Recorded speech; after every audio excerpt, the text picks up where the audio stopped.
Underlying the basic premise of the center and its mission and the value of the staff is a singular individual named Dorris Dann. She was amazing. She's an amazing woman.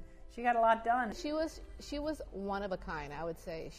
I think she was my mentor, and I still have a wonderful relationship with her. She wasn't the first director of the center, but I believe she had the most lasting impact, not just on the physical aspect of the center, but its philosophy.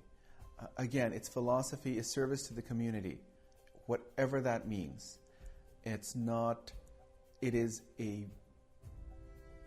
a special place because of the connection between human to human. And the service is almost incidental. We provide hope. We provide a caring service specifically because of what Dorris basically indoctrinated us all into understanding that our service is to our clients. We provide them a part of ourselves more than we provide them with things. And I think that philosophy has made this place what it is today. I mean, she got the medical clinic built.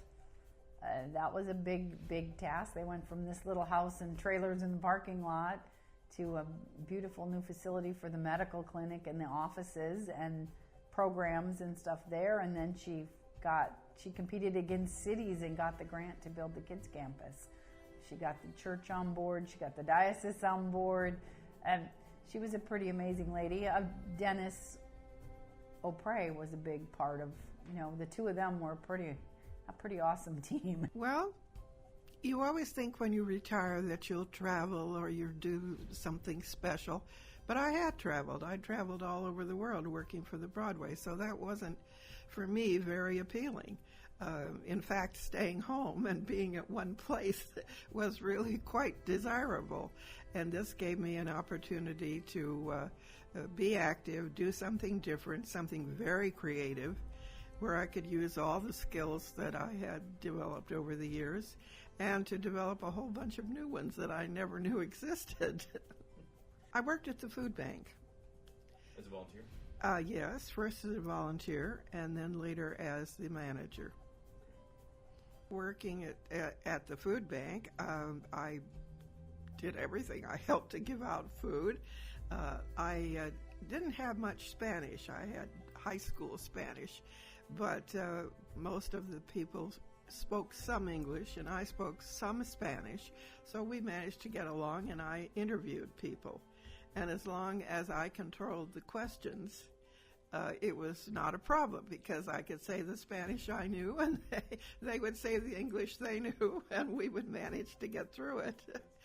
And then I would go to the food bank and pick out the food, and I would go down to, there was a railroad car where the produce from around the country came in, and that was not good enough to be sold, but still good and could be used, we could go in and pick up. And so I made my trips on the truck in to pick up the food bank food. How different did Our Saviour Center look when you first began? What was well, it was just an old house that was there. And then as it grew, we brought in some trailers. One of the trailers used to have the computer lab we had for the youth services.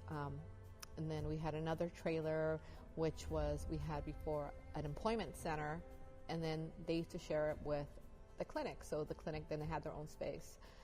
And the house itself, where we have the food bank now, our executive director, Dorris Dann, used to be in there, and I also had an office in there. And they were really terrible looking, just awful. But we used them, and we used them for about 10 years. And so for an office, 3 of us were in this one little office that was, well, not even half the size of this room, but we managed to you had to get along. You couldn't do otherwise. And one of those trailers was the computer lab, and our administrative offices, which consisted of a very modest room, which contained me, the computer lab manager, who is Yohadi, who is now the church's administrator, and Doris. Doris and I actually shared a desk, so with 2 computer screens and two keyboards, and we just typed right along next to each other. And it was a very simple place, and but we had very good times. We always had a meal after the food bank was over, and fellowship together, and got to be very good friends. We were so small at the beginning when we started. I remember it used to be lunchtime, and Doris says, okay, everyone has to stop. We're going to eat lunch. Someone go get lunch. We all eat lunch together. We do prayer, and we used to do that. So from there, before we even had our food bank giveaway, we would get together. We had a small little chapel in there, too, in the house, and we would do a prayer before we started.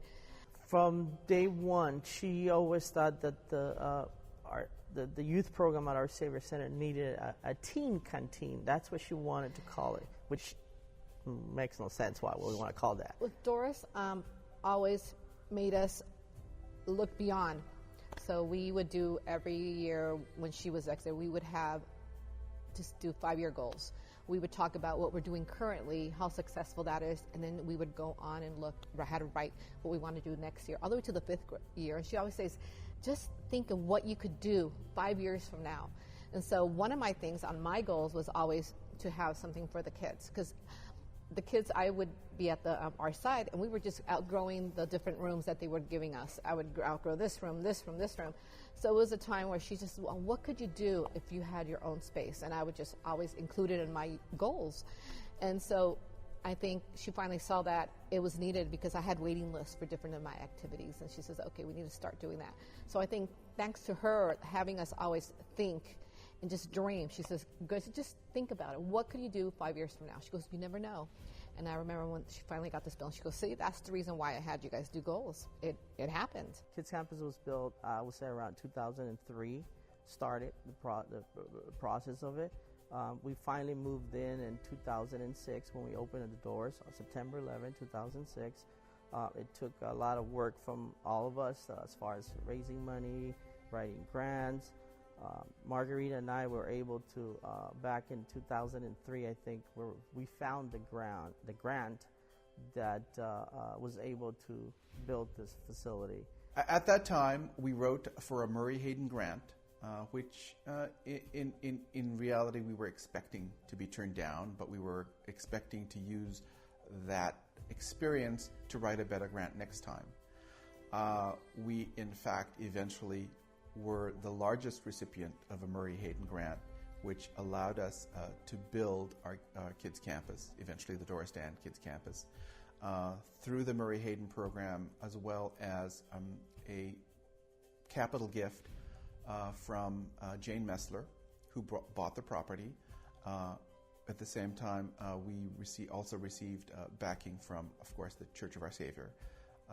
So that entire property was in combination between the Church of Our Saviour and Jane Messler, and then the building was the Murray Hayden grant, as well as foundations and individual donors. It's just evolved so much, I think, and now with this new facility has given us lots of opportunities to continue to grow, and so I've just seen it evolved, and I'm hoping to continue to see it evolve. Mm-hmm. So every year we have an event where we invite all the parents here, and 2 years ago, on 2015, we decided to name the facility Dorris Dann Kids Campus.